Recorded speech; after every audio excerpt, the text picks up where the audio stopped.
Hello mga idol, welcome back to my channel.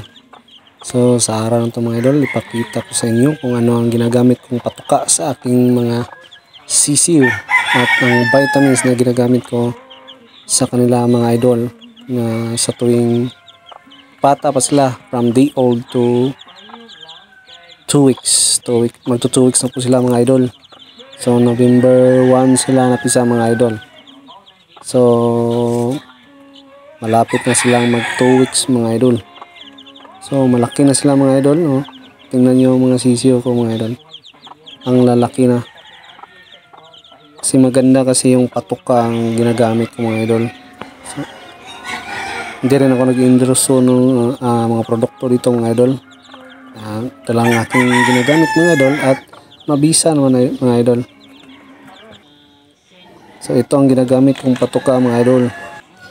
Maganda naman ang lahat ng mga patuka mga idol. Depende na sa inyo mga idol kung ano yung nasimulan yung ginagamit mga idol at yung effective para sa inyo mga idol. So ito ang ginagamit mga idol, baby stag booster ng Thunderbird brooding.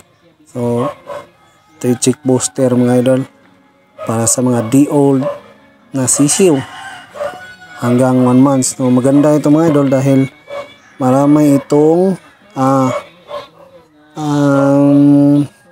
benefits mga idol. Yun, nasa screen yung mga idol. Pinabilis ang paglaki nitong mga sisiw mga idol. At vitamins na ginagamit ko mga idol, ito yung Vitamin Pro water soluble powder po ito mga idol. Ito ay powder na haluan ng tubig tapos pinapainom sa mga sisiw. Ito po yung ginagawang painuman ng mga idol. Maganda naman itong Vitamin Pro mga idol. Mabisa din ang liliksi ng mga sisiw. Maganda rin yung pangangatawan nila mga idol. So salamat sa panonood mga idol.